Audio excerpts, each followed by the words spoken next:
Hi friends, welcome to Xylem PSC. അപ്പോൾ എല്ലാവരും സുഖമായിരിക്കുന്നു വിചാരിക്കുന്നു. അതേപോലെ തന്നെ എക്സാം പ്രിപ്പറേഷനൊക്കെ അടിപൊളിയായിട്ട് നടക്കുന്നുണ്ടെന്ന് അറിയാം. അപ്പോൾ അതിനിടയിൽ കുറച്ച് ക്വസ്റ്റ്യൻസ് ഒക്കെ ഒന്ന് ചോദിച്ചാലോ എന്ന് വിചാരിച്ചിട്ടാണ് ഇപ്പോൾ ഞാൻ വന്നിട്ടുള്ളത്. അപ്പോൾ ക്വസ്റ്റ്യൻ എന്ന് പറയുമ്പം പേടിച്ചു പോകണ്ട, വളരെ സിമ്പിളായിട്ടുള്ള ക്വസ്റ്റ്യൻസ് മാത്രമേ ഇപ്പോൾ നമ്മൾ ചോദിക്കുന്നുള്ളൂ. അതും രക്തപര്യന വ്യവസ്ഥ എന്ന് പറയുന്ന ഒരു ടോപ്പിക് ഉണ്ടല്ലോ, നമുക്കറിയാം എല്ലാ എക്സാമിലും സ്ഥിരമായിട്ട് ക്വസ്റ്റ്യൻസ് കാണുന്ന വളരെ പ്രധാനപ്പെട്ട ഒരു ടോപ്പിക്കാണ് രക്തപര്യന വ്യവസ്ഥ. എന്ന് വെച്ചാൽ അതിൽ എന്തൊക്കെയാണ് പഠിക്കുക? നമ്മൾ രക്തത്തിനെ കുറിച്ച് പഠിക്കണം, അതേപോലെ രക്തക്കുഴലുകളെ പറ്റി പഠിക്കാനുണ്ട്, ഹൃദയം അല്ലെ, ഇതിനെക്കുറിച്ചൊക്കെ പഠിക്കുന്നതിനാണ് രക്തപര്യന വ്യവസ്ഥ അഥവാ സർക്കുലേറ്ററി സിസ്റ്റം നമ്മൾ പറയുന്നത്. അപ്പോൾ എന്തായാലും ഒന്ന് രണ്ട് കുഞ്ഞു ക്വസ്റ്റ്യൻസ് ഒക്കെ ചോദിക്കാന്നുള്ള പ്രതീക്ഷയിലാണ് വന്നിട്ടുള്ളത്. എല്ലാവരും ആൻസർ നന്നായിട്ട് തന്നെ പറയാൻ ശ്രമിക്കുന്നു വിചാരിക്കുന്നു. അപ്പോൾ നോക്കിയാലോ, ആദ്യം തന്നെ ചോദിക്കുന്ന ക്വസ്റ്റ്യൻ ഇതാണ്: രക്തത്തിൽ 55% വരുന്ന ഇളം മഞ്ഞ നിറത്തിലുള്ള ദ്രാവക ഭാഗത്തിൻ്റെ പേരെന്താണ്? നമ്മൾ പഠിച്ചതാണ് ഈ കാര്യങ്ങളൊക്കെ, ഒന്നും കൂടെ ആലോചിച്ചെടുക്കുക. രക്തത്തിൻ്റെ 55% വരുന്ന ഇളം മഞ്ഞ നിറത്തിൽ കാണപ്പെടുന്ന ദ്രാവക ഭാഗത്തിൻ്റെ പേരെന്താണ്? അപ്പോൾ എല്ലാവരും മനസ്സിലേക്ക് ഇപ്പം ആൻസർ വന്നിട്ടുണ്ടാവും അല്ലേ? അപ്പോൾ ഈ വന്ന ആൻസർ ഞാൻ പറയുന്നത് തന്നെയാണോ എന്ന് ചെക്ക് ചെയ്യാം. ആൻസർ എന്താ വേണ്ടത്? അതിന് ആൻസറാണ് പ്ലാസ്മ അല്ലേ? അങ്ങനെയല്ലേ ആൻസർ വന്നിട്ടുണ്ടാവുക.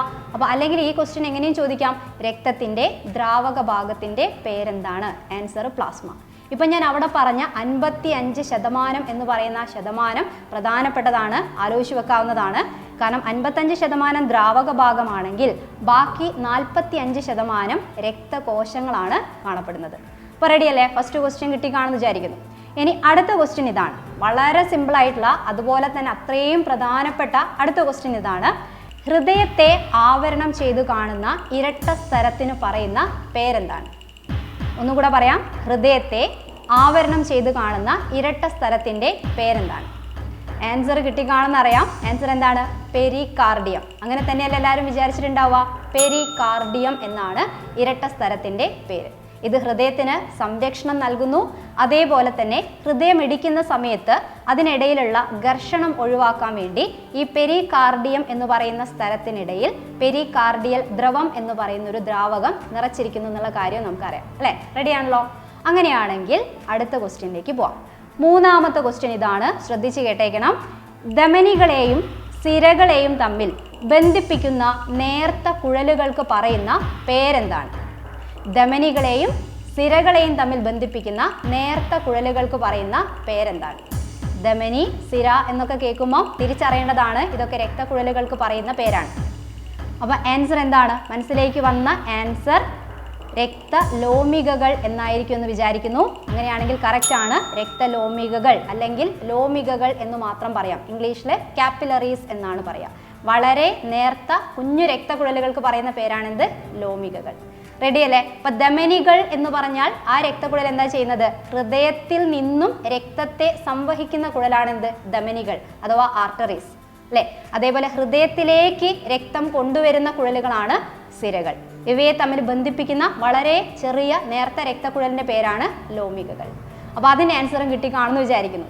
ഇനി അടുത്തത് വളരെ സിമ്പിളായ ക്വസ്റ്റ്യൻ ആണ്, അതേപോലെ തന്നെ റിപ്പീറ്റഡ് ആയിട്ടൊക്കെ ചോദിച്ചു കാണുന്ന ക്വസ്റ്റ്യൻ ആണ്: രക്തസമ്മർദ്ദം അളക്കാൻ ഉപയോഗിക്കുന്ന ഉപകരണം ഏതാണ്?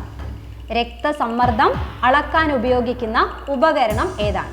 വലിയൊരു പേരാണെന്നറിയാം അല്ലെ? ആ പേര് പറയുമ്പോൾ തന്നെ നമ്മുടെ രക്തസമ്മർദ്ദം ചിലപ്പം കൂടാൻ സാധ്യതയുണ്ട്. അത്രയും വലിയൊരു പേരാണ്. ആൻസർ കിട്ടിക്കാണെന്ന് വിചാരിക്കുന്നു. യെസ്, ഏതാണ് ആൻസർ?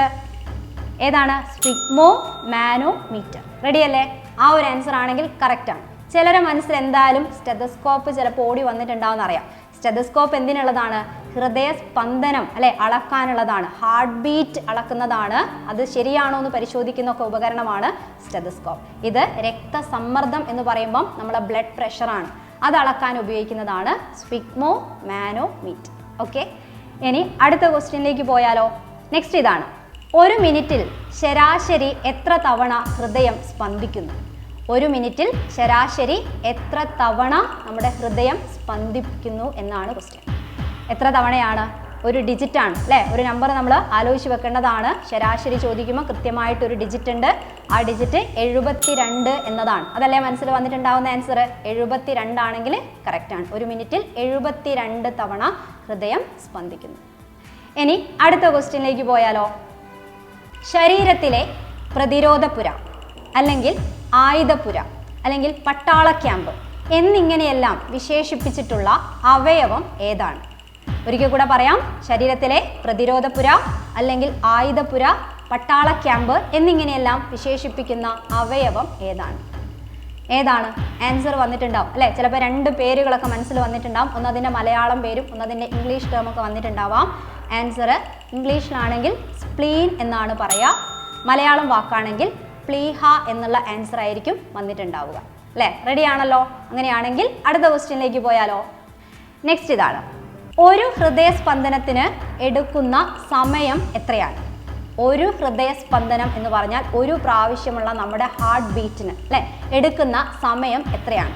എത്ര സെക്കൻഡാണ്? അതാണ് വേണ്ടത്. ആൻസർ എത്രയാണ് വരിക? Yes, 0.8 second. അതാണ് ശരിയായിട്ടുള്ള ആൻസർ. കൃത്യമായി മനസ്സിലേക്ക് വന്നിട്ടുണ്ടാവണം ആ ഡിജിറ്റ്. അപ്പോൾ ഒരു ഹൃദയസ്പന്ദനം എന്ന് പറഞ്ഞാൽ ഒരു പ്രാവശ്യം ഹൃദയം സങ്കോചിക്കുന്നു. അതിന് പറയുന്ന പേരെന്താ? അതിനെയും കൂടെ ആൻസർ ആലോചിച്ചോ. ഒരു പ്രാവശ്യം ഹൃദയം സങ്കോചിക്കുന്നതിന് പറയുന്ന പേരെന്താ? സിസ്റ്റളി എന്നാണ് പറയാം അല്ലേ? ആ ഹൃദയം പിന്നീട് വിശ്രാന്താവസ്ഥയിലേക്ക് വരുന്നു, പഴയ അവസ്ഥയിലേക്ക് വരുന്നു. അതിന് പറയുന്ന പേരെന്താ? ഡയസ്റ്റളി എന്നാണ് പറയാം അല്ലേ? അപ്പോൾ ഒരു സിസ്റ്റളി ഒരു ഡയസ്റ്റളി കൂടെ ചേർന്നതാണ് ഒരു ഹൃദയസ്പന്ദനം. അതിനെടുക്കുന്ന സമയമാണിത് 0.8 സെക്കൻഡ്. നേരത്തെ നമ്മൾ 72 എന്ന് പഠിച്ചത് എന്താ? ഒരു മിനിറ്റിൽ എത്ര തവണ ഹൃദയസ്പന്ദനം നടക്കുന്നു, ഹാർട്ട് ബീറ്റ് ഉണ്ടെന്ന് ചോദിക്കുമ്പോഴാണ് 72. ഇത് ഒരെണ്ണത്തിന് ഒരു സ്പന്ദനത്തിന് എടുക്കുന്ന സമയമാണ് 0.8 സെക്കൻഡ്. മാറിപ്പോവരുത്, കൃത്യമായി ആലോചിച്ച് വെക്കാം. ഇനി അടുത്ത ക്വസ്റ്റ്യനിലേക്ക് പോവാം അല്ലേ? അടുത്ത ക്വസ്റ്റ്യൻ ഇതാണ്. രോഗപ്രതിരോധത്തിന് സഹായിക്കുന്ന പ്ലാസ്മ പ്രോട്ടീൻ ഏതാണ്? രോഗപ്രതിരോധത്തിന് സഹായിക്കുന്ന പ്ലാസ്മ പ്രോട്ടീൻ ഏതാണ്? ആൻസർ രോഗപ്രതിരോധവുമായിട്ട് ബന്ധപ്പെട്ടിട്ടുള്ള പ്ലാസ്മ പ്രോട്ടീൻ്റെ പേരാണെന്ത്? ഗ്ലോബുലിൻ അല്ലേ? ഗ്ലോബുലിൻ എന്നതാണ് കറക്റ്റ് ആയിട്ടുള്ള ആൻസർ. അപ്പോൾ ഓർമ്മിച്ച് വെക്കാവുന്നതാണ്. ഗ്ലോബുലിൻ എന്ന് പറയുമ്പോൾ നമ്മൾ ആ ഗ്ലോബ് ആലോചിച്ചാൽ മതി അല്ലേ? അപ്പോൾ ഗ്ലോബ് ഉരുണ്ട് നിൽക്കുന്ന ആ ഗ്ലോബിനെ നമ്മൾ ഓരോ രാജ്യങ്ങളെ പറ്റിയും എല്ലാം സ്ഥലങ്ങളൊക്കെ മനസ്സിലാക്കാൻ സഹായിക്കുന്നതിൻ്റെ കൂടെ രോഗാണുക്കൾ എങ്ങാനും നമ്മളെ നേരെ വരികയാണെങ്കിൽ ആ ഗ്ലോബ് എടുത്ത് ആ രോഗാണുവിനെ എറിഞ്ഞോടിക്കുന്നു എന്ന് ആലോചിച്ചാൽ മതി അല്ലേ? അപ്പോൾ ആ ഗ്ലോബ് എടുത്ത് പ്രതിരോധിച്ചാൽ മതി എന്ന് ആലോചിക്കുകയാണെങ്കിൽ രോഗപ്രതിരോധത്തിന് സഹായിക്കുന്ന പ്ലാസ്മ പ്രോട്ടീനാണ് ഗ്ലോബുലിൻ. ഇത് കൂടാതെ വേറെയും പ്ലാസ്മ പ്രോട്ടീനുകളൊക്കെ ഉണ്ട്. അതിൽ ആൽബുമിൻ എന്ന് പറയുന്ന പ്ലാസ്മ പ്രോട്ടീൻ ഉണ്ട് അല്ലെ? ഫൈബ്രിനോജൻ ഒക്കെ ഉണ്ട്. ഓരോന്നിനും ഓരോ ധർമ്മങ്ങളായിട്ട് നമുക്ക് പഠിക്കാവുന്നതാണ്. ഇവിടെയുള്ള ആൻസർ എന്താണ്? ഗ്ലോബുലിൻ. ഇനി അടുത്തൊരു ക്വസ്റ്റ്യനിലേക്ക് പോവാം അല്ലെ? അടുത്ത ക്വസ്റ്റ്യൻ ഇതാണ്. കറക്റ്റ് ശ്രദ്ധിച്ച് കേട്ടേക്കാം. വിൽസൺ ഗ്രേറ്റ് ബാച്ച് എന്ന അമേരിക്കൻ ഇലക്ട്രിക്കൽ എഞ്ചിനീയർ ഏത് ഉപകരണത്തിൻ്റെ കണ്ടുപിടുത്തവുമായാണ് ബന്ധപ്പെട്ടിരിക്കുന്നത്? വിൽസൺ ഗ്രേറ്റ് ബാച്ച് അതാണ് പേര്. ഏത് ഉപകരണവുമായിട്ടാണ് ബന്ധപ്പെട്ട് കിടക്കുന്നത്? വളരെ പ്രധാനപ്പെട്ട ഒരു ക്വസ്റ്റ്യൻ തന്നെയാണ്. ആൻസർ മനസ്സിലേക്ക് വന്നിട്ടുണ്ടാവും അറിയാം. ആൻസർ ഏതാണ്? യെസ്, പറയട്ടെ. കൃത്രിമ പേസ് മേക്കർ അല്ലേ? നമ്മുടെ ഹൃദയം കൃത്യമായി സ്പന്ദിച്ചു തുടങ്ങണമെങ്കിൽ അതിനൊക്കെ സഹായിക്കുന്ന നമ്മുടെ പോയിന്റ് ആണെന്ത്? നമ്മളെ പേസ് മേക്കർ എന്ന് പറയുന്നത്. അപ്പോൾ കൃത്രിമ പേസ് മേക്കർ എന്ന ഉപകരണത്തിൻ്റെ കണ്ടുപിടുത്തവുമായി ബന്ധപ്പെട്ട് കിടക്കുന്ന ആളാണ് വിൽസൺ ഗ്രേറ്റ് ബാച്ച്. അപ്പോൾ ഇനി അവസാനത്തെ ക്വസ്റ്റ്യനിലേക്ക് പോയാലോ? വളരെ സിമ്പിൾ ആയിട്ടുള്ള ക്വസ്റ്റ്യൻ ആണ്. ലാസ്റ്റ് ക്വസ്റ്റ്യൻ ശ്രദ്ധിച്ച് കേൾക്കാം. ഹൃദയത്തെക്കുറിച്ചുള്ള പഠനം അറിയപ്പെടുന്നത്. ആൻസർ എന്താണെന്ന് ഇപ്പം തന്നെ എല്ലാവരെയും മനസ്സിലേക്ക് വന്നിട്ടുണ്ടാവും. അപ്പോൾ ആ ആൻസർ എല്ലാവർക്കും ഒന്ന് കമൻറ്റ് ചെയ്യാലോ അല്ലേ?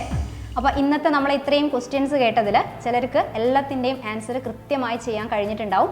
ചിലർക്ക് എവിടെയെങ്കിലുമൊക്കെ ഒരു കൺഫ്യൂഷൻ വന്നിട്ടുണ്ടെങ്കിൽ ശ്രദ്ധിക്കുക. SCERTൻ്റെ 9ാം ക്ലാസ്സിൽ വരുന്ന ലഘുപോഷകങ്ങൾ കോശങ്ങളിലേക്ക് എന്ന് പറയുന്ന ഒരു ചാപ്റ്ററും 7ാം ക്ലാസ്സിലുള്ള പ്രാണവായുവും ജീവരക്തവും എന്ന് പറയുന്ന ഒരു ചാപ്റ്റർ ഉണ്ട്.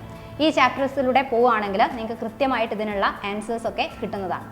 അപ്പോൾ എല്ലാവർക്കും ഉപകാരപ്രദമായി കാണുമെന്ന് വിചാരിക്കുന്നു. ഇതുപോലുള്ള കൂടുതൽ നല്ല ക്വസ്റ്റ്യൻസുമായിട്ട് വീണ്ടും കാണാം.